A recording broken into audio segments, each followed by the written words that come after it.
Braden Cubby Lewis, and we're going to talk a little bit about his new book. As you can see on the table here, it's The Walls Within: Living with Post-Traumatic Stress Disorder. So these are just when did you publish these? They just came out, didn't they? Yeah, they just came out on Amazon Kindle, I think probably about 2 weeks ago. Okay, so this is hot off the presses. I actually just read it too last week, flying around, and so tell me a little bit about this book. Tell me what inspired you to write this book. Well, I did nothing. Nothing. I didn't really want to write a book. It was my cousin. My cousin came into my house, and I had a bunch of military stuff boxes in my home. And she said, well, you mind if I look through these? And I said, go knock yourself out. And so she was reading through them, and she was putting some stuff in some folders, I guess, trying to separate them or something. And she said, why don't you write a book? And I said, I don't think so. Yeah. I'm going to be writing no book. She bugged me for quite a while to write this book. And finally, she lives in Livermore Falls, Maine. And what ended up happening was I said, heck with it, I'll go write the book. And one of the reasons why I finally did write it is because my daughter has PTSD for being raped. She was 15 years old, and she was trying to deal with all this stuff. And I saw her, the guy was 38 years old, married, 2 kids, and he was a correctional officer, and it messed her up. That's horrible. And so I saw all the signs with her, she'd be leaning in the car, talking to me and scanning the parking lot. She saw me scanning, and I could see all of that. She started getting angry and hateful, and she ran away. I don't know how many times I had the cops go after her. And I saw that she had PTSD from that. And finally I decided that I'm going to write this book. But that's really what pushed me over the edge to write the book. Okay. Because I didn't want anybody dealing with it. It was bad enough I had to deal with it, let alone my children. Yeah. So that's how I ended up doing that. What I did is I walked away from my house at a karate school in Cook's Corner in Brunswick. I had an assistant instructor, Jerry Giggy, and I said, look, I'm leaving. Yeah, I left. I literally walked away from my house for 3 years. Wow. All the payments, and I built a new school. Cost me almost $30,000, and I walked away from it. Wow. And I went to Livermore, and I actually stayed in a small apartment. And I had one small bedhead bureau, and I had one kitchen table with a chair, and that's all I had. And I stayed there through the winter. And I played music on the weekends. Not at that time. It was when the spring came.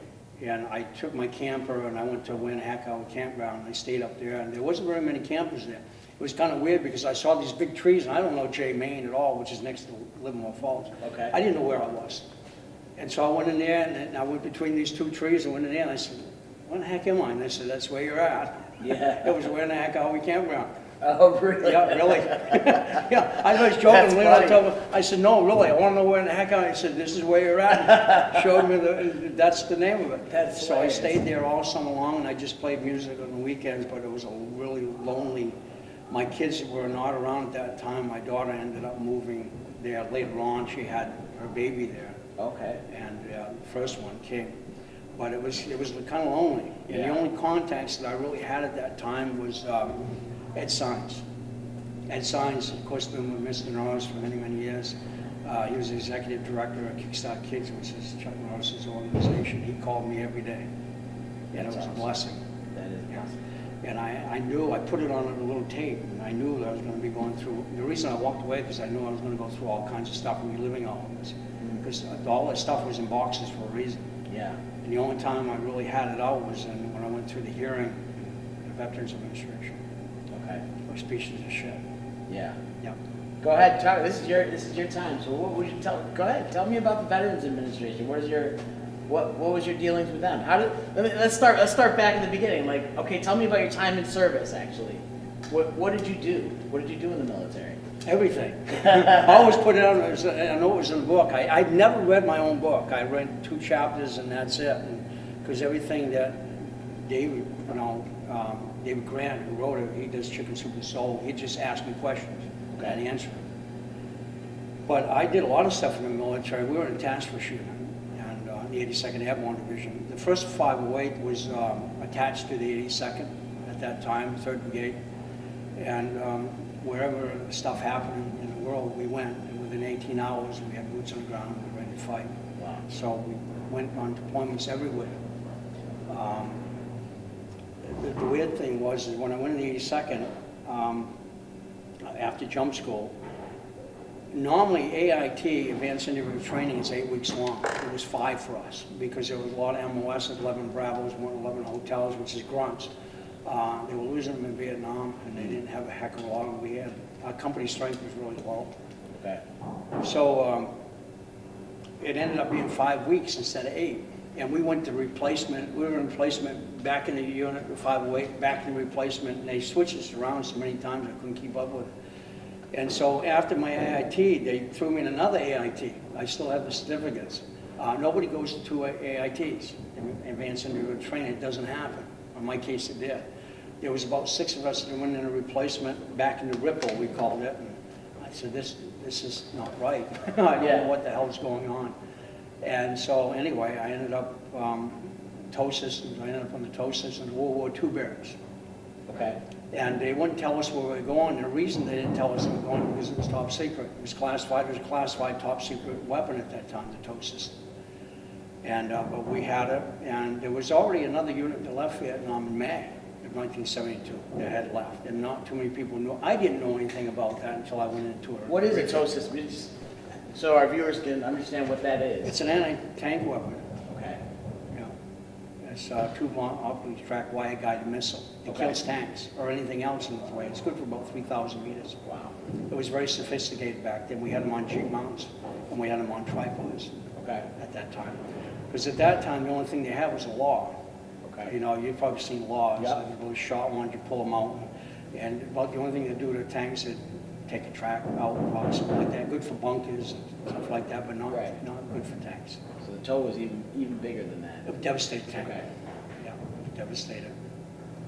So I ended up, we went down to World War II barracks at that time, OP-17, and fired these things. And one thing that always stuck up my mind was that building we went to. And there was a small, I still got a picture of the building. I don't know if it was that building or it was similar to that building. We went into this building and we watched this. I didn't even know these guys because they were taken out through all the division. Okay. I didn't know who they were. I was taking 6 guys in Bravo Company First Rate to start, you know, I was put in with these tow teams. And we went into this building and they were doing a film in there on, you know, Vietnamese, Viet Cong, you know, NVA and stuff. And in case, you know, we'd captured and, you know, what we do in case you get captured. But one thing that stuck out in my mind even today was when I was watching this film with these guys, is that they showed this Vietnamese kid, very young, I don't know how old he was, might have been 8, 9 years old, hiding behind a rubber tree. And they stopped it and asked us what we'd do. We would capture him and kill him. Because at that time they were using kids at that time. Right, they're strapping bombs and stuff. Bombs and all kinds of stuff, hand grenades and all that stuff. And I was only 17, I was only a kid myself, you know. I didn't know what to make of that. And it kind of sucked to have to make that kind of decision. Yeah. They said, of course, I didn't kill any kids over there. So anyway, I ended up going to Vietnam with this tow system. It was very short, TDY. It lasted about 28 days. I didn't know exactly at that time, because we didn't care about that stuff. Right. We didn't care about times or calendars or anything like that. We just went what we were told to do. But they didn't tell us where we were going. It was classified. So they ended up bringing us down to Pope's Air Force Base. Pope's Air Force Base is part of Fort Bragg, and that's where our MAC plane was, Military Assistance Command. C-5As were down there, 141s and C-130s were down there. And they were loading up in the C-5A. When I went down and I could see them loading the Jeeps and stuff, and I said, this isn't good at all. And at that time, my father and my stepmother was there. Okay. And my 3 sisters was living in Hope Mills right outside of Fort Bragg, because they actually moved there when I got stationed there. Okay. And then they ended up in Florida. So they were there when I deployed, when I left and when I came back. Okay. So that's very interesting. And so so you were in a top secret mission. They didn't tell you what you're exactly doing. No. You just kind of go where you're told to Go with the go. flow. And I remember in your book you talked about some of the food rations you had there. OC ration. Yeah, tell me about that. Like, how were they? Was it good meals? Was OC it like? ration sucked.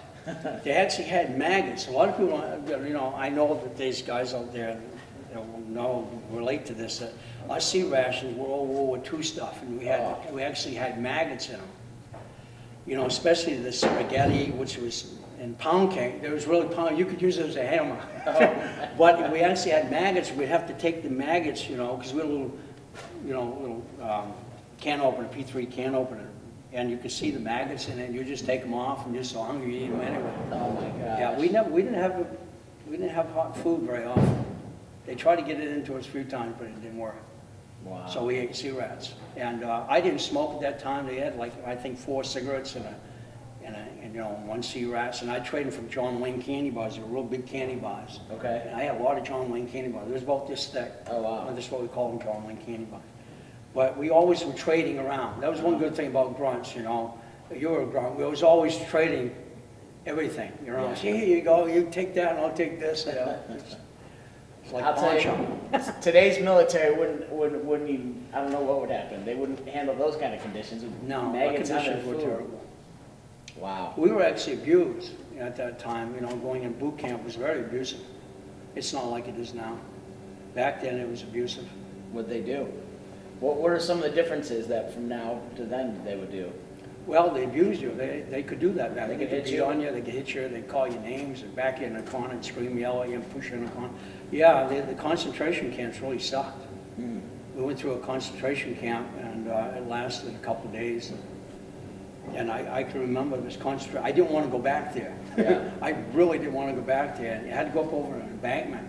And they had traces coming over. It was at night, you know, you had to go to this big bonfire.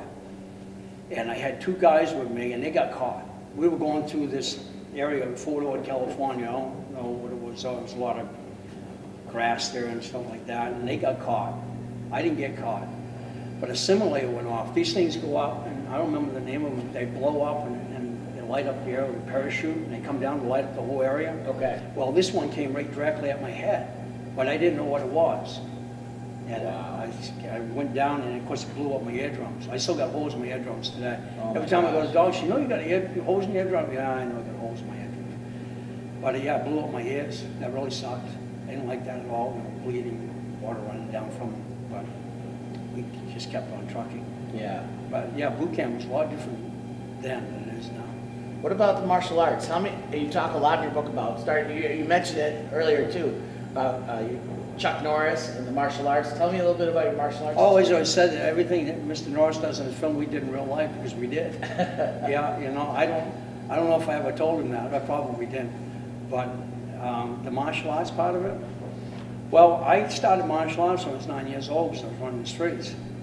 And a guy came to my house, and he knew I was running the streets, and he took me and brought me to this place in Bodenham. It was a little community hall and stuff, and I started martial arts in there with him, and there was Sonny Moody and Ray Belanger.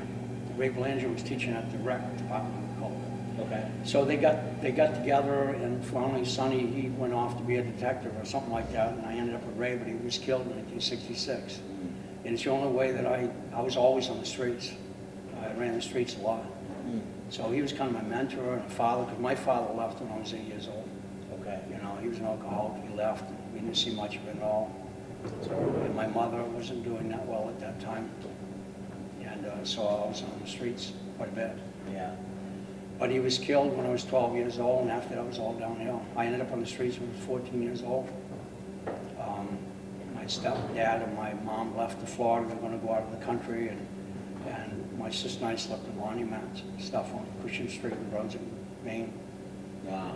They came back 2 weeks later, it didn't pan out, and they begged us to come live with us again. We did. Went to Bucksport, went to 9th grade down there, and ended up on the streets again. My sister and I left. He got kind of angry with us and threw us out. And I ended up sleeping in a garage. I go by it every day, I hate it. I ended up sleeping up inside of the sheetrock up there. There was a heater in there, because I do some work there, and I pump some gas for him. Okay. For Ronnie, his name was Ronnie Dahl. It was my stepmother's brother. And I couldn't stay there anymore because of insurance reasons, so I was sleeping in my car. I had an old Buick at that time. And summertime wasn't bad because I could get down to the brook.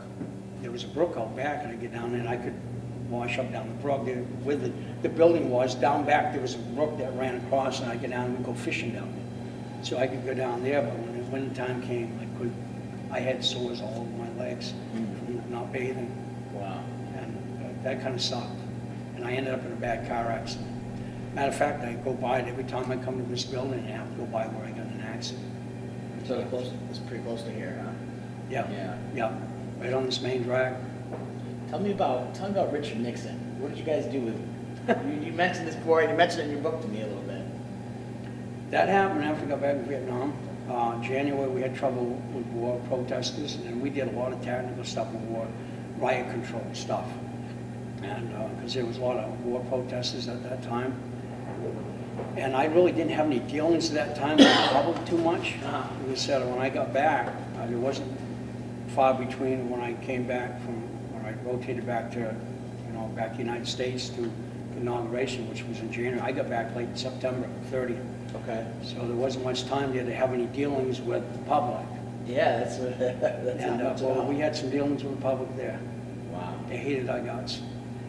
We came there on trailway buses, and we stopped at Fort Belvoir, Virginia. And being paratroopers as we are, of course, we got in fights. Yeah. Because legs, we call them legs, they're non-airborne type personnel. Okay. And we always got in fights. We got in a fight that night with a bunch of them.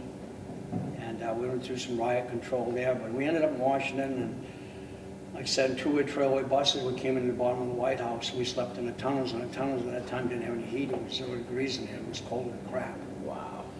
Yeah, and it was nice of him, Nixon showed us all around inside the White House, the bedrooms and the kitchen, big kitchen. We ate freaking sea rats. And we went down there, and it was miserably cold.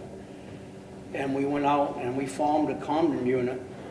Some of it, I don't remember some of it. I don't know why, but we were in a common unit facing the president. And what I didn't like was the anti-war protesters were behind us, where that black fence is that you see in the picture. Yeah. All I see when I look at that picture is a bunch of friggin' meatheads behind us throwing rocks and bottles and calling us murderers and baby killers. I can remember I had the Black Lewis, Anthony Lewis was right beside me. We were in a parade rest, and he hit him in the head and knocked him out, and they dragged him off. I don't remember who it was, Son Dave or something like that. And we couldn't turn around. They wouldn't allow us to turn. I wanted to turn around so I could face these bimbos, and they wouldn't let us. You stand fast. And I said, come on, Sarge. This is friggin' bullshit. Yeah. Because of what was going on. And we went from that to billy clubs and shields. From that, we went to fixed bayonets and M16s. Matter of fact, the Forrest Gump movie. Yeah. My colonel actually says it reminded me of Forrest Gump. And that movie has always bothered me. Okay. Because it was so parallel to my life in the service. I'm not sure, maybe what they showed in there might have been from that time we were there in 1973, it could have been 72, I don't know, but we had fixed bayonets. But after that, we had sniper rifles, because we were taking out, if we had to, snipers that was trying to take out Nixon. But I hated the war protesters. Yeah. I hated their guts. And I don't like protests today. I can run right over them.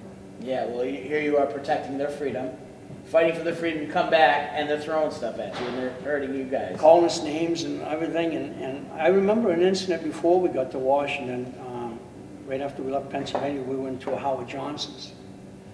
And I'll never forget, I went in there, and this was the first person I had dealings with. And the table, as you go in through the door, the table, not the table, but it was the counter. The counter kind of wrapped around. And I'll never forget, there was a guy standing over there, and there was the woman was standing right there, and she gave me a coffee. And it was, and I looked at it, and she said, well, that's a to-go cup. You have to take it with you, and we don't allow baby killers in here. Because we were in our dress green uniforms. We didn't, and that was another thing. It was 0 degrees out there, we were freezing. They ordered us to take off our overcoats, which we had these green overcoats on our Class A uniforms. Yeah. Because our medals were showing, and I thought that was the stupidest thing they could ever do. Yeah. Yeah, somewhere up in Pennsylvania, I was around the camp. Okay. I took care of the president at that time.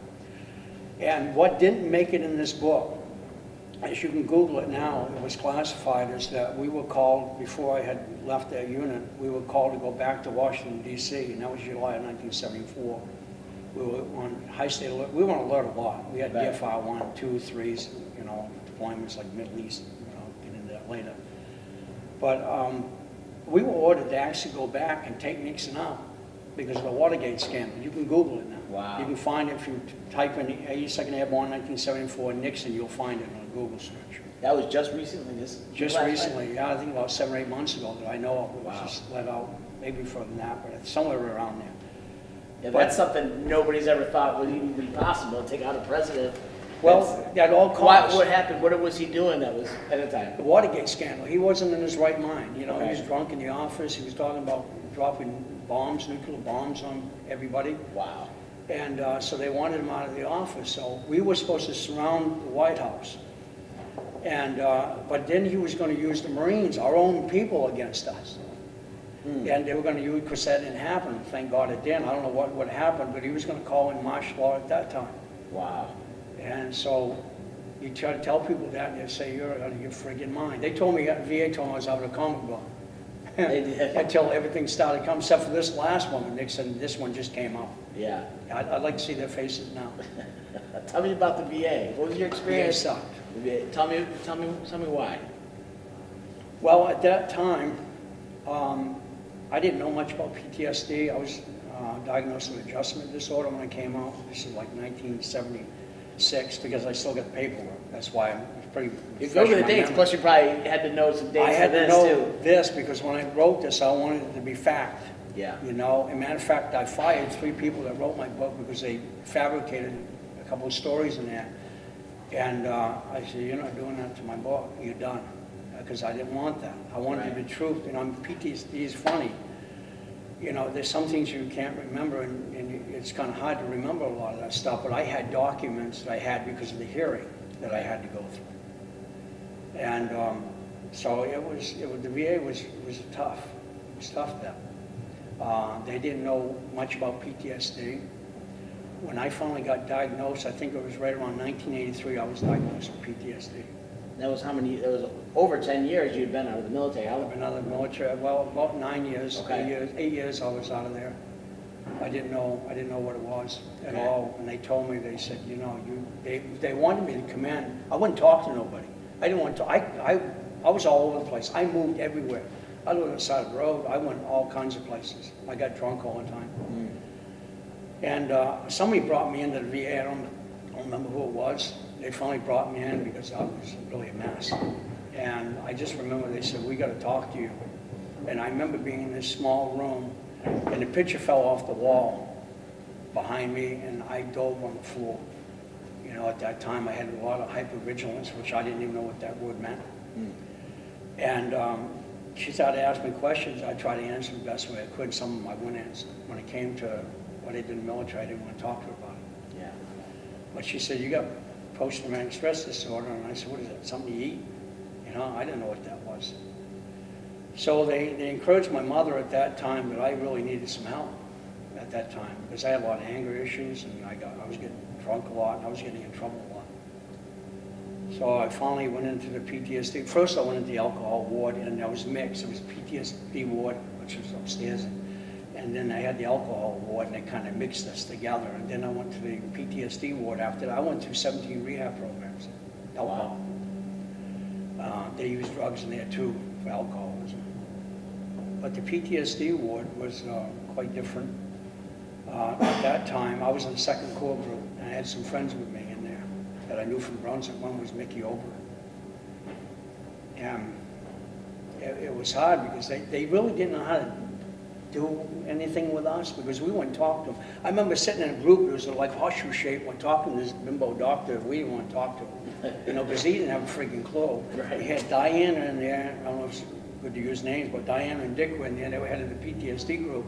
They said, oh, let's try this, but one thing they did do was drugs. Well, then lots of them. Okay. Dilantin, stuff to go to sleep, stuff to wake up, stuff for the anxiety, stuff for the depression, and Thorazine, what we call the Thorazine shuffle. And that's exactly what it was. It was pink stuff, and they'd give it to you, and you'd use the, you know, you drew all the stuff, and on the wall they had these handles, you know, these, like in the stairs, rails. Yeah. And we call it Thorazine shuffle because that's what you did. You drooled all over yourself, and I said, you're not giving that to me. Yeah. So then they tried to give it to me, and it was in a tablet form. But they really didn't know what to do with us. we talked amongst ourselves, and they were making us do stuff like reenactments. They showed a movie come in. I never forget them looking at this movie. It showed a Huey Slick coming in, welcome home. Oh, bullshit. You know, I mean, we were all just, we had enough. Yeah.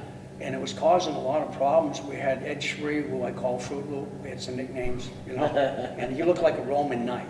Okay. But he tore up an office in there. He tore the file cabinets up and stuff from all the drugs. I don't know how many tours of Vietnam in country he had, but it was quite a few. And he tore that place up. We had people hiding underneath the beds. We had people jumping out the windows to get out of there. And finally, we went down. We made these models and stuff. We would go to these hobby shop, and we were shaking, coming down off alcohol and all the drugs they were giving. I remember shaking, and I made the 3 soldiers that you see at the VA. I still got it. You know, the guy, the M60, the Vietnam vets. Yeah. I made that. I remember I was shaking so bad trying to get off that stuff. We made jet airplanes, and I remember we stood down. We said, "This is, pardon my friend, this is fucking bullshit. Right. I'm all done with this stuff." Yeah. We all were. Yeah. We're not talking to you. We're not talking to you. We're all done with it. It's not working. And we took our models and we smashed them all through the hallways. They call I call them the MPs, but they call it the police, the military police, the VA police. Yeah. Come up and try to do something with us. But they were giving us Valiums. Valiums are pretty harsh. And I can remember Mickey and I left. We left, it was time for us to go home, but we were supposed to come back. Okay. And one night we did sneak out. That's another story. We did sneak out and go downtown. We were supposed to do that. We got punished for that. We were like little kids. But we left and we stopped. Just as soon as you get outside the VA, there was a store on the left-hand side that sold whiskey, vodka, and whatever you want to buy. It was a bottle store. We went in and we bought a big bottle, 150 rum fruit Bacardi. And we went to a motel called, I guess, Starlight Motel in Brunswick, Maine, on Pleasant Street in Brunswick. And we went there for 4 days. And at that time, I was married to my first wife, my children's mother, and she was there. I can remember, it was kind of a blur. I think she was there sometimes she wasn't. We stayed there and we got drunk. We weren't supposed to get drunk. We were supposed to be going back to PTSD work. We stayed there and we got drunk because we were trying to deal with all of that junk that they were doing with the VA. It was triggering it. All the Everything VA was triggering was triggering all kinds of stuff. And we sat there, and little I know, he was talking to his mother. He was crying. Mickey was over in Vietnam. He left in '71, and he saw a lot of bad stuff. And he come out of the motel, and he had these Valiums, and he said, "Hey, Cubby, you have some?" I said, "Nah, passing on the Valiums," and we were drinking. And we went to his brother's house, Joe Ober. We went to his house in Bodenham, and we drank some more there and stuff. And he asked me when I come out, and I said, "Hey, I'm headed to Lewiston, where we're at now, Lewiston, Maine." And he said, "Why don't you go with me?" I said, "No, I'm gonna go home." And at that time, I don't even think I had a home. I think I was staying in a motel room with my wife. And he blew his brains out. That's horrible. I thought, if I had gone,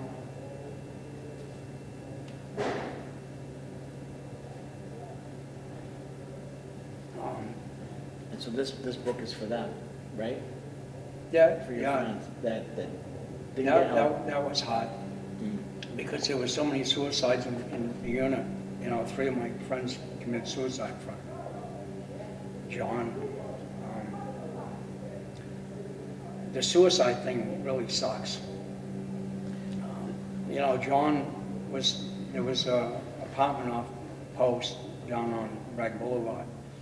And Tommy Gallup came there, at least my family was there, and he played music for him. He was in that apartment also, and John shot himself. The next room over, there was a room off the kitchen, and I heard the shot, and he shot himself in the chest. And divorces. Dear John letters didn't work very well in our unit because we had a high-stress unit. We had a lot of stress and we had a lot of deaths in my unit. Okay. And John also, in the Richie case, also killed himself when I was living in Crusoe's Tavern. Just before midnight. He walked in front of a train. And then Ray Lindsay also took his own life with an M16. I had to draw pictures of all the stuff, but suicide's really stuck, and this 22-a-day suicide really bothers me, and I try to do a lot of stuff for veterans. You know, when you're in war, you know people are going to get killed, and we had people get killed, and as far as people over in Vietnam, you know, were with me, didn't get killed, but there was death all around us. There was dead people everywhere.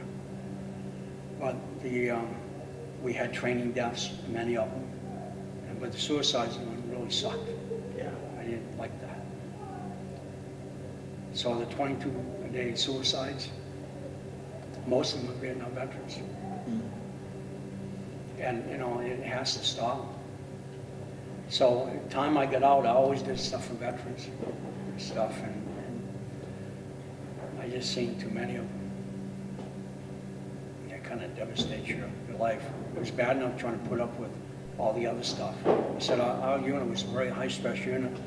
And what got me was people didn't realize what the 82nd was about. The VA, a bunch of bastards, you know, they did play a lot of head games with me in the hearing stuff. I had to draw all these pictures out and everything. They said I was out of a comic book until General Frederick Croson, the 4-star general, jumped down their throat, sent him a letter and said, you need to, this is what the guy did in Vietnam. They said what happened to you came out of a comic book? Came out of a comic book. They were abusive as hell. I remember Wally Rogers came to my house. He was the only counselor I talked to. Out of all the group, I went and talked to the VA at all. They were giving us drugs. They didn't give a shit about us. All they cared about was numbers. Hey, we're doing a great job here. No, you're not, you dumb fuck. People are dying. And that bothered me. So anyway, Wally Rogers, the Vietnam vet, he came to my house for 2 years. It took me a year to even talk to him, because I didn't want to talk to him. And he was when I finally decided to open up. And he wrote a letter. He actually got fired because of the abuse. They abused me in the hearing. They abused me afterwards, and to the point where there were shouting matches in the hallway with me and, you know, veteran services and stuff. They said I was a leg, I wasn't airborne. I had all these pictures and the certificates, and what the hell is this? You know? Right. Yeah, they just played head games with me. And General Croson didn't like it, and Colonel Twitchell, who's in this book, was a lifesaver. You know, he signed my second AIT certificate, because nobody does 2 AITs. I did 2. He signed my second one. He was Assistant Chief of Logistics. But Wally when I finally opened up, Wally came to my house and I opened up. He brought this magazine. He always brought these Vietnam magazines in there. And this was a year later, and he's got this magazine. It was a Vietnam magazine. Okay. And there was an Army Republic of Vietnam on the cover with a toast system. And I'm looking at that and I said, when the hell did you get that? Because it was always classified. And he said, get what? And I said, that. He said, well, I always bring him here. He reads them for some ungodly reason. I don't know why. He spent 2 tours it. And I said, we trained him on that. Really? Yeah, I said, we trained him. He said, you did. And that's when I started opening on. And after that, I started spilling my guts to him. I had a trust issue. Yeah. I had a real bad trust issue. When I come out of the service, I had a lot of flashbacks. And I really didn't know what a flashback was. I can remember going to a house, the one that bothered me the most, they all bothered me. There was one in particular that really bothered me a lot. I was a plumber and I was teaching martial arts. I always taught martial arts, but I did more plumbing than I did martial arts, and I probably should have been the other way around, because actually the martial arts was helping me. Okay. More than anything else, but I was drinking at that time. But at that time I went to this place, I wasn't drinking. I quit drinking for about a year and a half. But I started remembering all of this stuff. And it started bothering me. And I remember going into a place that was out in the middle of nowhere in Bodenham. It was a big farm. They had big Quonset huts. And in some of the area, I went, oh, I don't know if I'm going to like this place.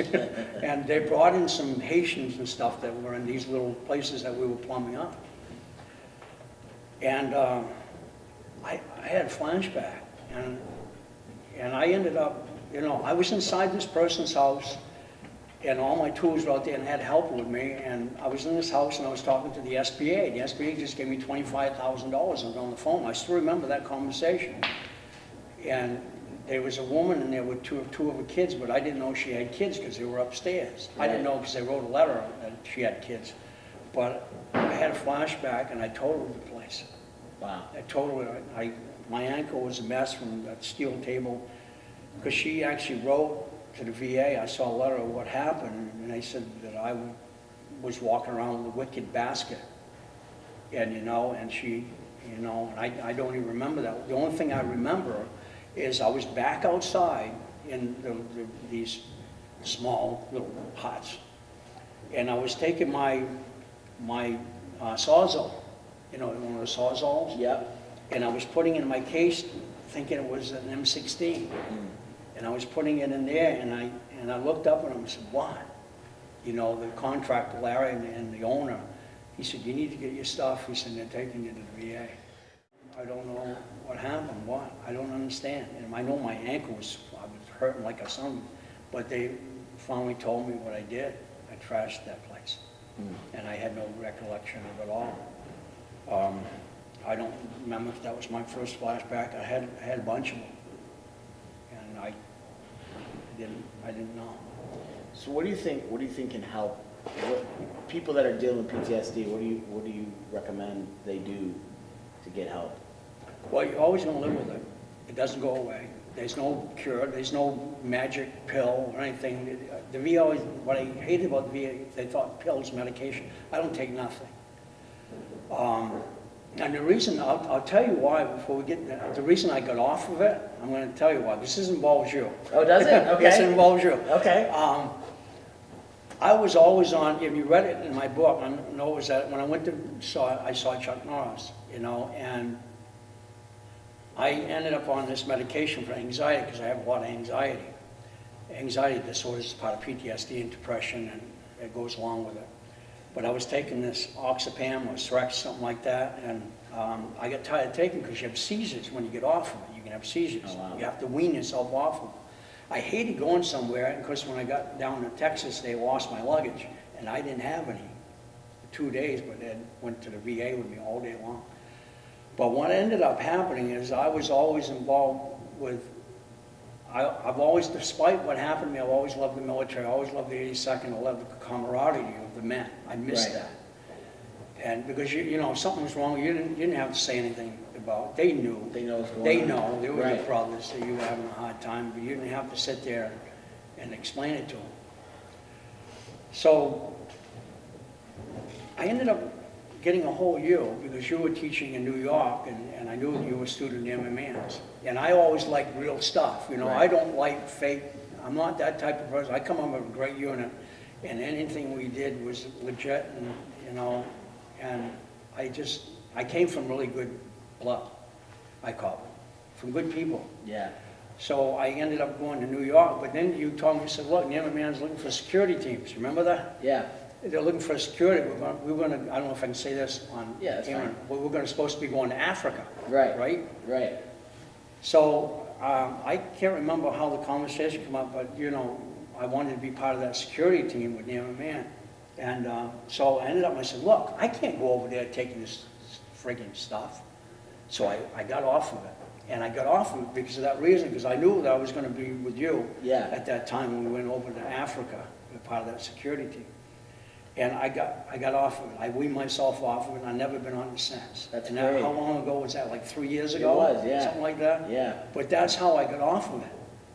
Because I was bound determined that, when you've got your brother here, he's a grunt, and he spent a couple of tours, I guess, right? You always have that itch all the time, and you were part of the security team, right? Yeah. Yeah. And Security forces. Yep. and you always have that itch all the time, that adrenaline rush. You need that adrenaline rush, because I was doing some crazy stuff with this adrenaline stuff.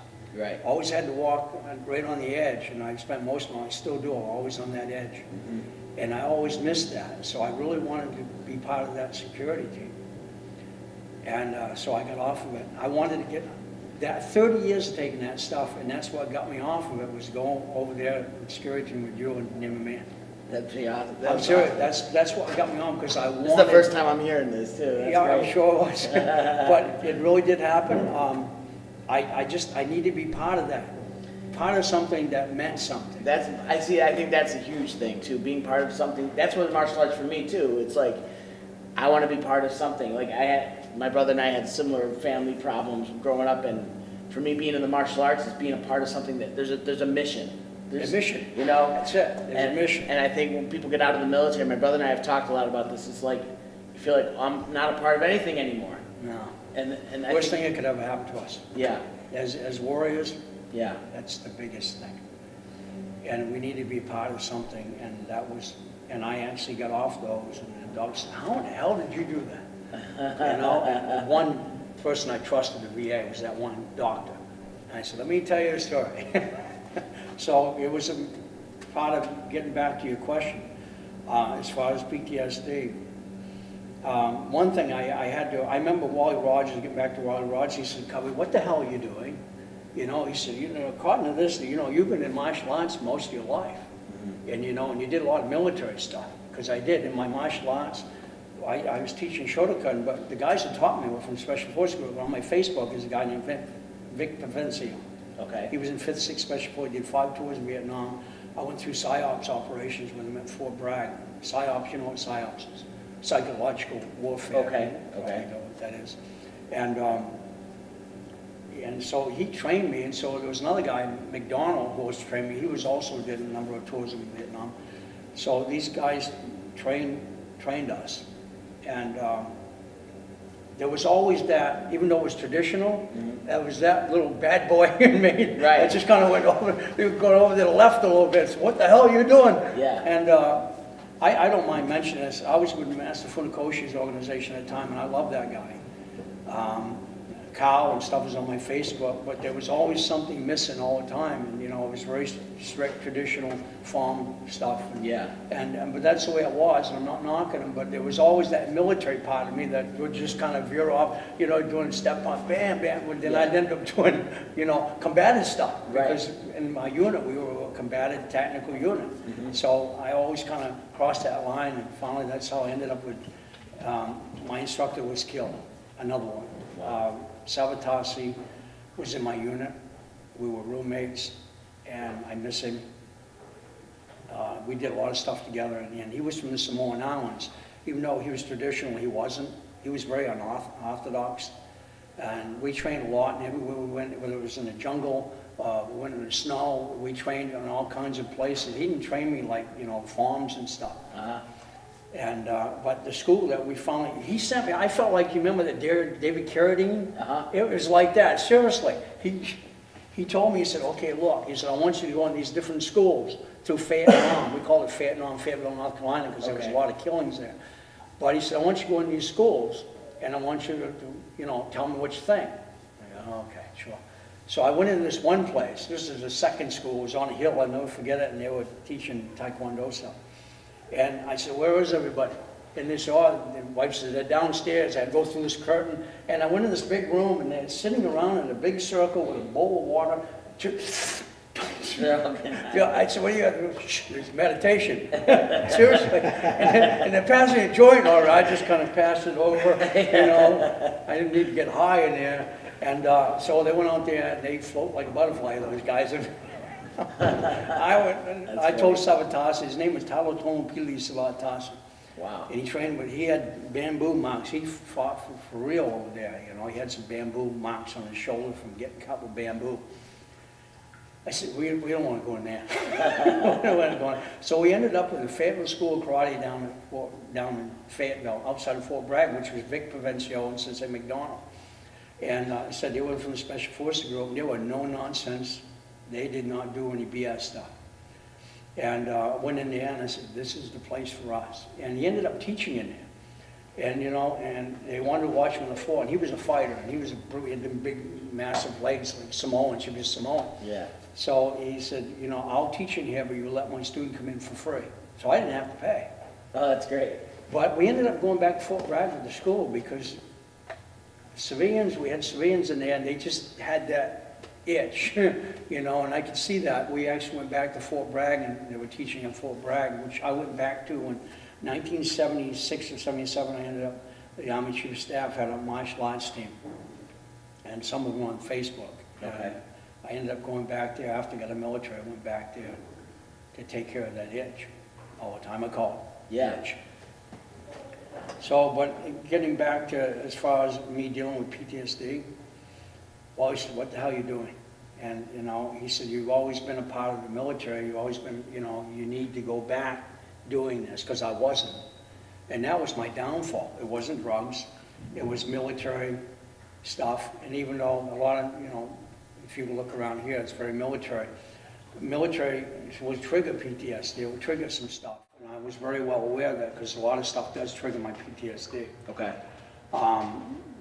Helicopters, Hueys, when I used to fly over, I'd go back there. Just Yeah. for an incident, I'd go back there. There was an incident one time involving Hueys, a couple times actually. And so those are triggers, and even smelling diesel fuel was a trigger for me. Loud noises triggered for me, popcorn popping, triggered small on fire. There was a lot of stuff that would make these triggers.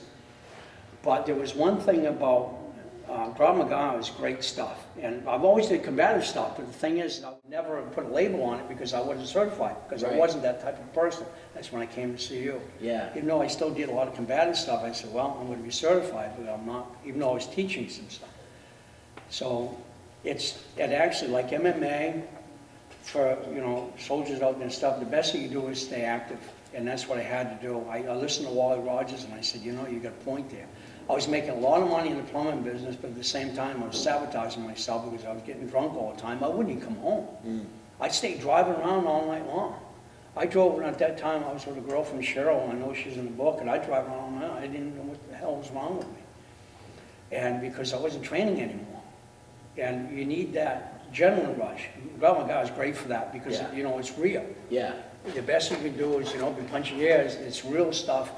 And I like that. Anything to do with mixed martial arts, any kind of combative stuff is great for soldiers. Yeah. Because you've got a brotherhood still in there, because I have military guys in here that from Afghanistan, some from Desert Storm. And it's a camaraderie that, we miss, that when we leave, as you know, you leave those men and you go out in civilian life. Civilian life sucks. I hate civilian life. I don't like dealing with civilians. They're just a different mindset. Yeah. So you need something to take that place, and I found it doing martial arts, because you always have those brothers. They're not like the brothers you served with, Right. but there's still a brotherhood, being a part of something. Right. And so I found out that really helped me with my PTSD more than the drugs is not the answer with PTSD. For one thing, Zoloft is very bad for you. I've got bunches at my home, I got bunches of pill bottles. I kept them. I was going to use them for airsoft. Okay. And they're not good for you. For one thing, Zoloft will kill you. Yeah. Because it was said if you read on them, it said, you might commit suicide with them. And that's exactly what it was doing. So that's probably relates to the suicide rate, is that all this medication. Medication. Yeah. Medication. Like I know when you hear the commercials about these medications, it's like happy music and everybody's not having like fun, and they're reading off this list of all these side effects, the horrible side effects that are going to happen. They are horrible. At that time, we didn't have Zoloft back when it was in PTSD ward. There was no such thing as Zoloft that I remember. Right. It was Delanton, Bruce Barr, and all that stuff. And Bruce Barr was for anxiety to be in groups of people, which I did not like. I'm alone. I still am alone. I will tell you that. I have a lot of great friends, a lot of good friends. A lot of them are, they're in different states. Yeah.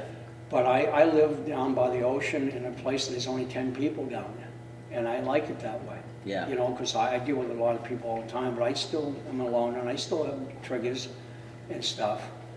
But I've learned to deal with them and without medication. Now I can remember being isolated at that time. When I was talking to Ed Sines, Ed and I became friends. And who is he? Ed is part of Chuck Norris's organization. Ed Sines he was the director of Kickstart Kids. He was with the Norris since he was 12 years old. I know. Oh, really? Okay. Yeah, he was young. I know Mrs. Norris Knight, who was Chuck Norris' mother. I love that woman. She reminded me of my grandma. Okay. And I got to spend a day with her, escorting around at the ITC, International Training Conference. But Ed Sines, she was telling me about a story, which I did not know at that time, when I went down to see Ed Sines, but he'd been around the Norris' house since he was 12. I remember when he was coming in there at 12 years old, running around the house. I didn't know that. And so he ran the Kickstart program. He'd been a blessing for me. He's the one that kind of got me to go somewhere, because what he did was, he asked me to cross over, and at that time I was with Funakoshi, and he knew my instructor was killed, Sabatasi was killed. And so I said, I'd like to go over over and go in the organization, you know, Mr. Norris, because you're way over in California. And I was over in Maine, you know, where they call us the, what do they call us? I know the guys in UFAS call us, you look like the baseball glove. Yeah, it does. You're out there all the way. I ended up switching over to from Funakoshi over to Chuck Norris's system, and thanks to Ed Sines. He always bugged me, and I said, let me think about it, because I was always loyal. Yeah. I'm always, because of our military, as you know, your brother was, and, you know, there's a loyalty there. Yeah. And I've always had that loyalty, and there was nothing against, that's Funakoshi. I wish there's more of that. There was more loyalty. Yeah. And I had trouble with that, and I said, let me think about it. And I did. It took me two and a half years to think about it. Finally, I just talked to Jan, and I said, I'm going to switch over. And they didn't have no problems with it at all. None whatsoever. I think they understood. And so I ended up, Ed Sines said, hey, why don't you come on down, fly down to Texas? I said, me fly down to Texas? Are you kidding? Because being PTSD, there used to be a time I wouldn't even come out of my room. You know, I actually ate rotten tomatoes in my apartment in the 80s. Wow. Because I wouldn't leave the house because I was having severe anxiety and panic attack because I didn't know what was wrong with me. And so I always had this safety zone that I would go, whether it was in my room, then it ended up being 25 miles or just staying in my little town. To drive down the highway was a major panic attack for me. Yeah. Because I just didn't feel safe. Which, I slept in a lot of cellars. But for me to fly to Texas, yeah. But he said, come on down, come down to headquarters down at Mr. Norris headquarters, Kickstart Kids headquarters. So I did, I flew down there, and, my medication was lost. My luggage was lost, and I said, look, I gotta go to the VA first, because I knew I was gonna have seizures, and he met me there. I expected a handshake, come in like a bear.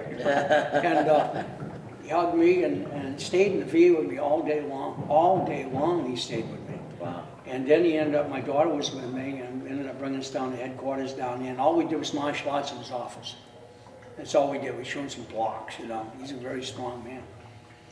And one thing led to another. I ended up going to some of the Kickstart Kids schools, in the middle schools. He brought me on a tour through the schools, and I was happy as content as could be going through these. And finally, what ended up happening one day, he said, let's go to this tournament. And the Norrises were there. I didn't know they were going to be there. And so we went there, and they were up in the crow's nest. He said, come on. He said, I'll come on. He said, I want you to meet Mr. Norris and Gina. I love Gina. She's his wife, a very nice woman.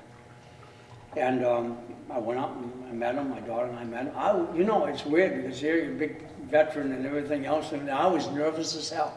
Yeah. My leg was shaking apparently. Seriously, I was nervous to meet this guy. And I thought, this is nuts. I've been through all kinds of stuff, and watched people getting killed, and I was nervous. I didn't tell him that, but I met him, and I met Gina at that time, and he talked to me a little bit about his brother that was killed in Vietnam. I think he was there like 4 months or something like that, and he was killed. And it was quite an experience, and then it went uphill from there. I ended up being part of the security team. That's awesome. And I got to became friends with the Norrises, and they're really nice people. They're really nice. But it took a lot of stuff to get where I'm going, because if I look back at the time, when I said I actually slept in cellars, I did. I slept in the cellar of my house all the time. I always had a bunker. I always had a bunker in my house. I still got one at home, small room, everybody has home and stuff. But that's the way I lived. Even when I was trying to raise my kids, I lived in a small room. I stayed in it most of the time. I remember you talked about flying in your book, and how you were a pilot for a while, and then at a certain point it became hard to fly. It did. Yeah. That spring of 1973, we were in the C-130. And there was a guy named Sergeant Henry who had been in Vietnam, and he got in a really big mess over there. And he was having some problems, and a lot of us knew it. You could see it. And at that time, I was only 18 years old. And this particular jump, so I was out of a regular C-130, and I was on the left door. And we were jumping in Sicily. No, it wasn't Sicily. It was St. Mary Glees. We were jumping a very small drop zone. Okay. And the stick pusher was way down the end of the stick. We had a full plank. And the stick pusher puts his shoulder on the stick and he pushes it to get out the door as fast as he can. And they push it really hard because when you go across the drop zone, if you're not careful, you end up in the trees and power lines and whatever else. So they push you. Well, I had this static line, and Jumpmaster was, McDonald was on the other door, and he was on this door, and I saw the cable drop. I saw it drop, which is unusual. This cable that we hook our static lines to, they're really tight, but it dropped. And I knew before I got to him, but they were pushing me, I knew I was in friggin' trouble. And, you know, and the Apex bags were out there with the static line blowing all over the place. And when I went by him, he couldn't grab me. And I went out there and I had a double entanglement and I got stuck in the Apex bags. And the report, they still got the report. I was out there about 15 to 20 minutes. You're like on the side of the I was airplane? on the side of the aircraft, yeah, the fuselage of the plane. Oh my God. And I was spinning around, I could smell the jet fuel from those jets. And I was spinning around and I hit the side of my ribs. And I remember I passed out. I actually pissed myself. I passed out, and just as I was coming up into the door, I woke up. I still remember him pulling me into the door, and he put his hand right in the middle of my chest and pushed me back. He asked me if I was all right. They had me jump the next day. I was pretty banged up. God. They were gonna, like I still got the report, they were gonna phone the runway. And they decided not to, because anytime you're out there and you end up being a towed parachute, what we call a towed parachute, you have a left hand on your helmet to let them know you're conscious, and you got your right hand on your T-10 reserve, which by the way didn't work with the ship at that time, because we were a test unit too. Oh my gosh. But I couldn't do that because I was unconscious. They were gonna phone the runway and they said, no, they'll kill him, you know, and that's the way. But he pulled me in, and Sergeant Henry did, and Sergeant Henry ended up, you know, and he got killed by a couple of Fayetteville cops. He kind of lost it and they shot and killed him. And he saved my life. And that was hard for me, because of the way you're shot down like a dog. I actually had the picture clipping his wife sent me. I met her 2 years ago. Last year I met her. I never met her before. Okay. She sent me stuff to the board, because the board, the VA, said, you're full of shit. I said, I'm not full of shit. And then all these letters come in that were with me during that stuff, you know, during that incident.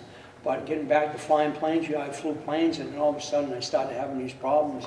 And I'm flying, I felt like I was falling out of the bottom of the aircraft. And I'm hanging on to I'm hanging on to the side of the window.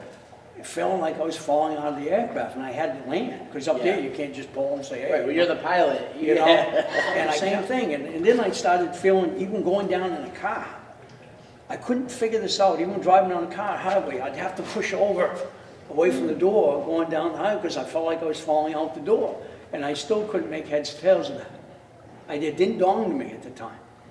And I said, what the hell is going on with me? And then I'd be on 95 and I'd have to get off and take the small road, because I felt like I was going to fall out of the car. I know it's crazy. Anyway, my flying days were over, and when Wally Rogers finally told me, he said, you flew airplanes? And I said, yeah. And he said, you were towed parachutes, according to her. And I said, yeah, I was. And he said, that's why. That's why you feel the way you do. And it was. I got thinking about it and said, yeah, you're right, because nothing worse than me outside of the tow, because it can usually kill you. There's been some that live, but it'll kill you with the tow parachutes. Really? Yeah, and I ended up jumping the following day. They brought me back up. I was banged up, but they brought me back up so I could jump again, because I knew I'd, you know. And part of the 82nd is, you know, if you read the beginning of the book that, you know, the colonel did, was I ended up doing dangerous assignments, because I did. I didn't have anything to go back to. Yeah. What was I going to go back home to? Friggin' streets. You know, my parents lived 125 miles away. I was drinking. I got in a terrible car accident before I left. You know, I was drinking. That's the only life I had. And I figured, what have I got to lose? You know, every time that something came up, I volunteered for it. We tested new parachutes they're using today. The MC-1-1 Bravos, we tested them in '72. Wow. We didn't know if they were going to open. You know, this guy, my squad leader was with me. Steve Willard was in my Facebook. He was with me. There was 8 of us who went out there in Sicily and said, hey, here you go. Is it you? He said, yeah. Here's a threw us a parachute, it might open, might not, you know? Seriously. So, General Croson was down there on the bleachers and, with some VIPs, somebody, senator was there. And there was an accident in the drop zone, and we had to go out. It was 3,300 feet. We spiraled up into Huey, which was kind of a blast. But then I'm looking at, I remember I was at the door, because we always flew with the Huey doors open. Okay. And they're blaring the music, from all these, back in that time frame. There's a man over there with a gun. We would just listen to all that stuff. We got to get out of this place. Yeah. And I'm sitting there, and I'm looking at Willie, with our legs dangling out. And I said, fuck, these might not open. And there's going to be eight dead soldiers here. Yeah. But they opened, and we used them as toggles. They just said the toggles would come out, and that's it. Make sure you steer them, and we did. A lot of us hit the cross. But then the next one that we did was a C-5A experiment, which was the biggest aircraft in the world. They actually took paint. They painted the side of the fuselage, which I didn't know at that time. But they wanted to see if the canopies would come out and hit, the parachute would hit the side of the aircraft. That was a bad jump. Mm-hmm. I can still remember jumping that thing. And I remember Lieutenant Colonel Reed was there at that time, was an officer of headquarters. But I remember the plane, you could hear the ailerons inside. You ever see the C-5A Galaxy? They're huge. It's huge. Yeah. And they were using them for the baby things coming back from the crash because of they had some problems with it. Okay. But you could hear the aileron trying to keep this aircraft, because we're flying 130 miles an hour at 1,200 feet, trying to keep this friggin' airplane in the air. I remember the first time I saw one of them, I was like, how can this thing be up in the air? It's really the experience of it. It's a big difference from a C-130 and a C-5. Yeah, it is. We put one inside of this. But I remember, and they were slowing down. We were tripping over each other in there from the angle of this thing. Yeah. But I can remember getting to the jump platform. There was no wind deflector inside the aircraft, which looks like Swiss cheese. Okay. It comes out and protects you from the blast of the engines. And these engines were huge. Yeah. And it burned holes in my shoe. It was like a rag doll, because when you're jumping out of these aircraft, all you do is stick your foot out, you're gone, because it spits you out like a pea shooter. Yeah. Yeah, we didn't jump that again. They started jumping afterwards, but that was a hairy jump. And we tested reserves. The reserve shooter is kind of weird, because when you put your hand on, when you pull, the ripcord, you had to take it and you had to throw it over your shoulder. Okay, now you're dropping out of the friggin' sky, okay? You're throwing it on your shoulder and you're throwing it out into the wind. Like, how many times are you going to do that before you splatter over? Unfortunately, we had some deaths. Oh, God. Son Brown got killed in front of me on that. But we ended up testing these they come out like a shotgun blast, and they'd come out, so we didn't have to do that. Okay. But you knew we had old World War II equipment that we jumped with.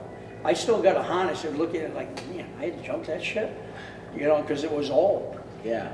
And it was just, they were old equipment and stuff, and you knew the reserve probably wasn't going to work, because a lot of times they didn't. So that was kind of a mess. But I missed the guys, and we did a lot of stuff that was dangerous. And what I wanted to do with this book is I wanted people to understand that when you're with an elite unit, people get killed.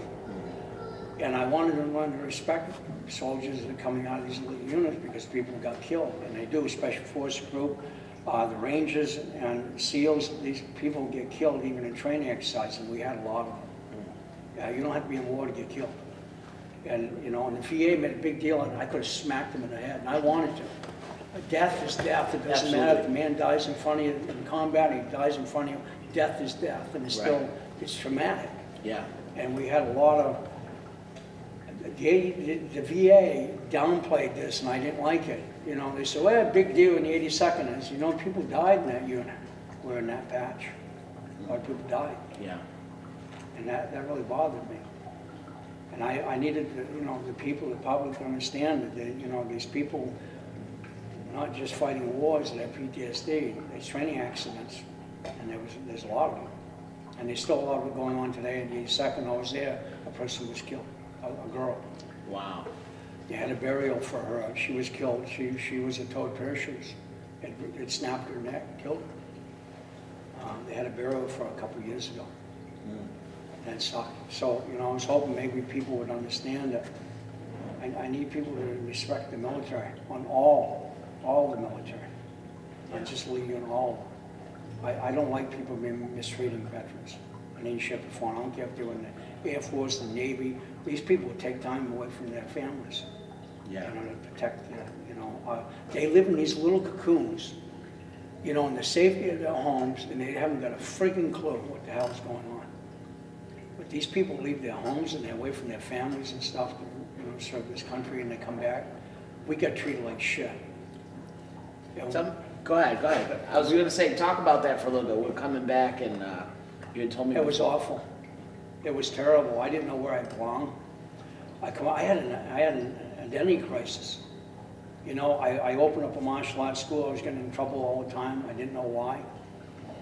I just had a lot of anger, and I was in Bucksport. I never got close to anybody. You know, there was one family I did get close to, but I always kept them away all the time. But because people get close to me, and I had enough people around me that got killed. I know it doesn't make sense, but I thought you let them in, people die. So I kept them away from me. And anybody got close to me, even a girl, I didn't like it, I pushed them away. And I still do it to an extent today. I still don't get too close. You know, I love you, you're crazy. But I had a hard time when I came home. My parents didn't want anything to do. They actually threw me out of the house, which wasn't anything new. My stepfather didn't. It wasn't my mother. My stepfather didn't really want to deal with me because I didn't know what was going on with me. I had no clue what was going on. I didn't know what PTSD was. I didn't know. I just knew I had an adjustment disorder, the civilian life. And I was teaching martial arts, and then I ended up drinking again because I started remembering things. And I was getting in a lot. I was actually escorted out of the town of Bucksport by the cops because I went and found these guys and I wanted to pound the crap out of them, and I did. I went to their home, and I just knew that I was angry. So I ended up going back to Fort Bragg, and I came back home, back to Fort Bragg, came home, back to Fort Bragg, because I felt like I belonged there. Yeah. But adjustment to civilian life was really hard for me, and I was going through a whole bunch of stuff.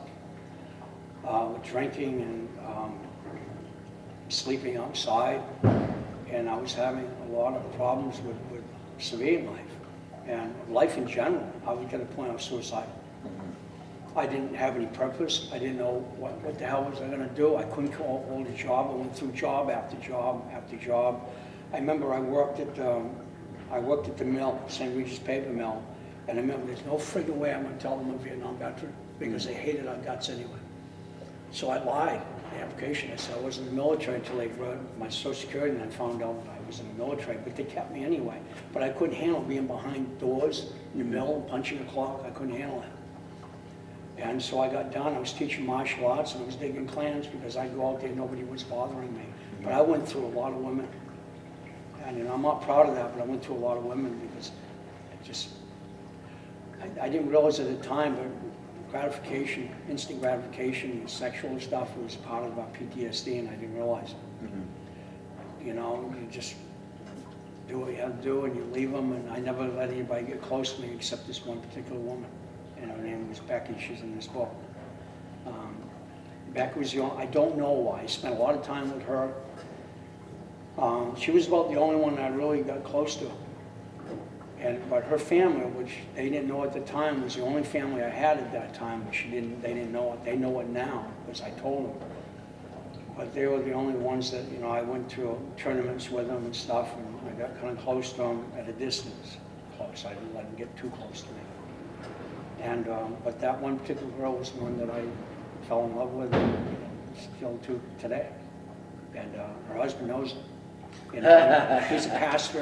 We're actually good friends. Oh, that's great. Yeah, but adjusting was a really hard thing for me, and for all of us. I don't know how many times, 17 rehab programs I went through. Getting drunk, I ended up in a coma in Miami VA. I dragged myself into an alcohol coma. Because I didn't, as soon as I started remembering stuff, I'd be just down in the booze. And I was my mother always said, you know, I think you're trying to kill yourself. And at that point, yeah, I was in multiple car accidents at that time. And it got to the point where I always had a weapon with me because we slept with them.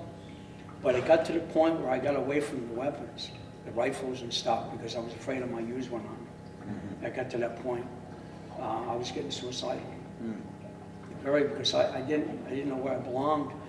Got to the point where my family didn't want anything to do with me. They shouldn't have didn't want me around any of my family members. And they said, "What the hell is wrong with you?" I don't know. I remember being with Cheryl, and I wouldn't come home. I had my plumbing business, and I would stay at the office all night long, or I'd drive around. She said, "Are you seeing someone?" I said, "I'm not seeing anybody." She said, "What's wrong with you?" I had holes, and I'm not proud to see that. I had holes all through my karate school where I pounded my hands through the walls. And I was sober at that time, and I started drinking at that time. I said I quit for a year and a half. And she came in and she said, "What the hell is going on here?" And I said, "I don't know." I was angry. I didn't know what to do with the way I was feeling. I didn't know what PTSD was, and I didn't know what it was doing to me, except that I was angry. And so I left. I kept on moving around. Moving around is still a problem I have today. That's one thing that I'm finally becoming, easier for me. I've been where I'm at for almost 5 years. I moved 24 times in 4 years. Wow. Because I always felt like, when Raleigh Rogers asked me, he said, you got a history of moving everywhere, which was very common for Vietnam veterans. I just had to move. I said, well, maybe if I go there, maybe I'll be better. I'll just go there, and I go there, and what you didn't realize is you were bringing yourself with you. That's You right. you couldn't leave yourself there. I found out, I'm sure you probably can relate to that. And I didn't want to be around anybody because I didn't trust myself after a while. But I know I moved everywhere. I went to Florida I don't know how many times, and I got messes in Florida with the law. I'm lucky I don't have any federal charges against me. Luckily I don't. But I was going through a lot of stuff, and I couldn't make heads or tails of it. And I was miserable. I wasn't happy. I was suffering from awful depression. And I still have depression today, but I take care of it without the use of drugs, and I take care of it by doing what I'm doing. Yeah, this is awesome. I was so happy when I read your book because it's really hard. For those of you who haven't read it yet, you have to read his book. And like Cubby mentioned at the beginning, is like PTSD affects people who aren't in the military too. It affects a lot of people. You get in a car accident, you could have PTSD develop from that. But I was very happy that the book had like a happy ending to it, and I won't give away the happy. But just that what you're doing now. First of all, the fact that you're alive. Yep. There's people that kill themselves, and you think, well, what? I had my neighbor committed suicide. I remember talking to him like a few days before. We kind of like I forgot that TV show with the guy. Oh man, I can't remember. But they would talk to each other over the fence.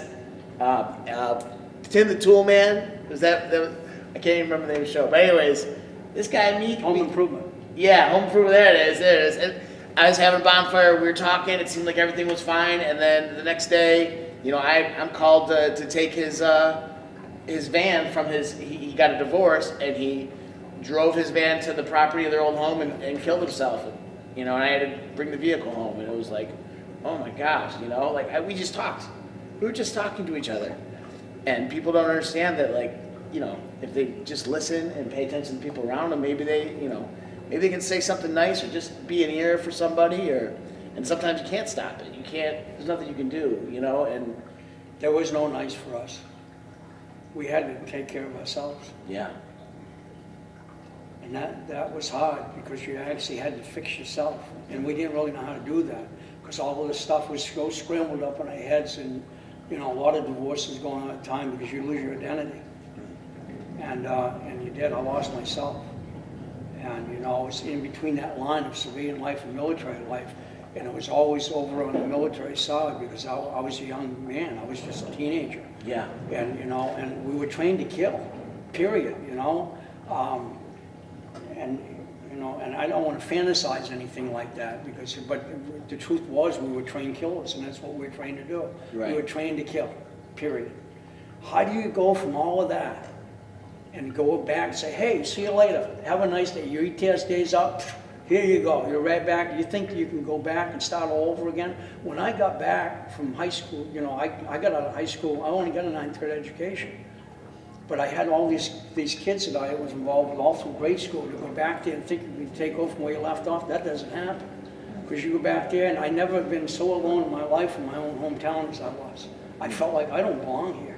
And anybody I was involved with that I grew up with, I couldn't relate to them one bit. All they wanted to do was talk about how they put Sally in the back seat, you know, when parking.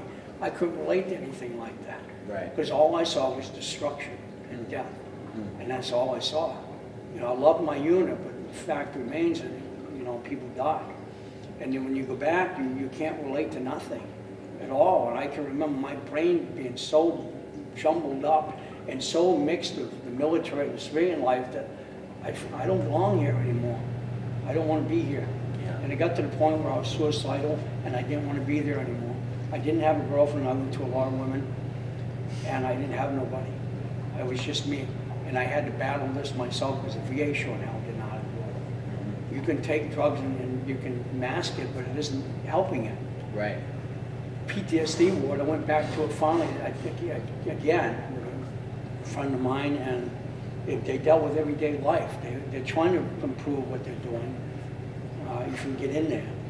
But we had to learn how to deal with everyday life, deal with ourselves. We were very destructive, ourselves. Yeah.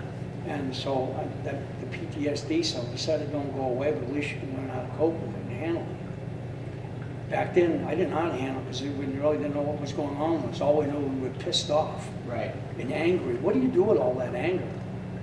You know, I thought, what do I do now? What do I do? Who in the hell wants to run?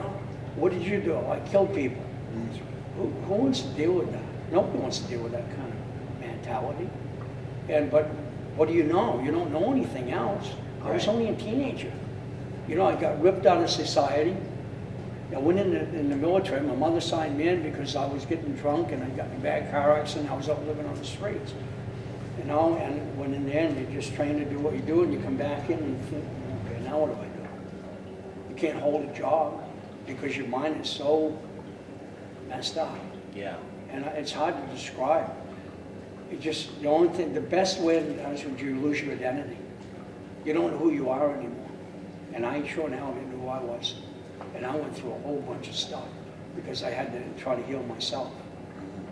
The VA didn't know how to do it, they made us worse. And that was what they made us worse. And sometimes I think they enjoyed it. You know, job security. Right. You know, you got people busting up offices and killing themselves, the damn fool. It's not working. So it was very difficult to heal ourselves. And most of the people I was around was Vietnam veterans. They were vets at that time, you know, because they were in bad shape as I was, and we could relate to each other. I can remember, I don't know if I can save this on film, right? I'll say it, you can cut it up if you want. Okay. But I remember coming back, and the lowest part, I went to, this part I'm sure I don't mind, but I went to the University of Maine, Farmington. One thing, I went to BCC first, Bangor Community College. I only had a 9th grade education. I didn't make it, I flunked out of college because I didn't have any education. I didn't know how to read very well. So I went to what they call a V program, Veterans Education Enrichment Program, put on the VA readjustment. They brought us to Farmington University. In the middle of the university was an old A&P building, a grocery store, and they herd us around like cattle in there. And the college students, you know, they didn't treat us very good, some of them. They went by and made faces at us in the big windows. And called Vietnam crazy people. And we weren't allowed in the dormitories. I actually slept in my car. I had a little GT Vega. I slept in my car in November. I was freezing because we weren't allowed in dorms. I had no money. I was still waiting for my check because they said, oh, by the way, you know, you had an overpayment and we're going to have to delay it for 3 months now because we're going to make sure you go through school. I was trying to get my high school diploma at the end of the V program. So I ended up sleeping in my car, and I remember Scott himself, this guy, his name was Scott. And he'd leave the door open for me. And I'd go in and I'd pull the couch out away from the wall in the day room, and I'd sleep behind the couch and the wall so I wouldn't freeze to death. And sometimes I'd sleep on Chris, a guy named Chris, who ended up being a psychiatrist. He'd let me sleep on his floor sometime. And I mean, that's the way we were treated. And it really sucked. And so, but the point being, what bothers me, what's going on today, and you know, and I don't post it on Facebook, but I'm really pissed off. Because they, at that time, in 1975, when when I ended up going to jail in Farmington because I moved my car and I bounced a check because I actually bounced a check of $88 because I didn't want to sleep outside no more. I was freezing. I said, look man, the check, you know, I'll be all right in 3 months when I get my check, but it isn't no good, and I was honest with him. And because I didn't want to sleep, I got the crabs. And a mattress, I slept on was on the floor, but I don't know which mattress it was, but I ended up getting that. But crabs are better than sleeping out in the snowbank. So, but I ended up leaving from there. What really angered me when I left there, I left Farmington, I got my GED, I went to the University of Augusta. And they let all these Vietnamese refugees come here.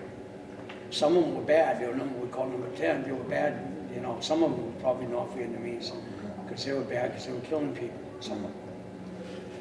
I had a problem with that. And what I had a problem is that I had no place to live again going to Augusta. They had no dorms in Augusta. Yeah. So, here they were, you know, and this is the truth. I had no place to go. There was no living facility. I had no money for apartment. I'm waiting for money from the VA again.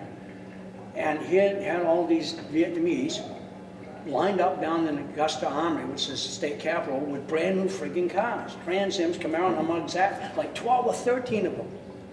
They gave me free housing. They gave them food. They gave them cars. And I had no place to go. I thought, this is wrong. Yeah. And they're doing it again. So it bothers me because I had to live it. I'm living what they're doing now with bringing people in this country and saying, fuck you to the veterans. And I don't like that stuff because I had to live it. And I got angry back then. You know, I'm thinking, Jesus, oh, you know, and finally, when I finally got my check, I had enough money to buy a car. And I still remember some of those people had to come here because they were Vietnamese Americans, because the communists, you know, the NVA, the communists would have killed them. Right. Because they're American babies from American GIs and half Vietnamese, so they had to come here. Right. And I understood that back then, you know, except that I was angry because some of the Vietnamese we tried to help turned on us. You know, they didn't want to fight, and that's another story.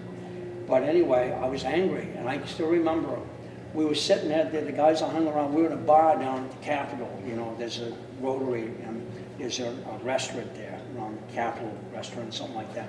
And we were in there trying to figure out, how the fuck do we get rid of these people? So kill them, send them back, wherever they came from, because we were all angry. Yeah. And I remember the FBI was called and somebody ratted on us. You know, I don't know what we were going to do with them. I just knew that we wanted them gone. Right. You know, one of them, they killed a girl because the mother wouldn't allow them to go out with them, and he killed her. And they were taking all the American women, all of them, you know, because they had money, they had cars and everything. I remember driving up and picked up this girl and said, would you mind, you know, dropping me off down here at this corner of this house? It was like in a piece of cheese, you know, where the house was, this little block. And I'm waiting for her, and I'm waiting for her, and I'm waiting for her. What the hell is she? I went in and all Vietnamese in there, all of them. I said, you're stuck here. I'm gone. I left. It's just because we were angry. I don't know if we were angry because we just got back from that country, or I was angry, maybe it was a little bit of both. I was angry because we were treated like a piece of shit. Right, right. We were treated that badly, no exaggeration. It was that bad. So how in the hell do you come back from a place like that and expect to adjust a civilian life when people hate your guts? It was very difficult. And so I went back to Fort Bragg. So there was a lot of self-healing on my part, and it wasn't easy at all. I didn't want to be here anymore, and it wasn't until the mid-90s, I guess, that I started getting my act together.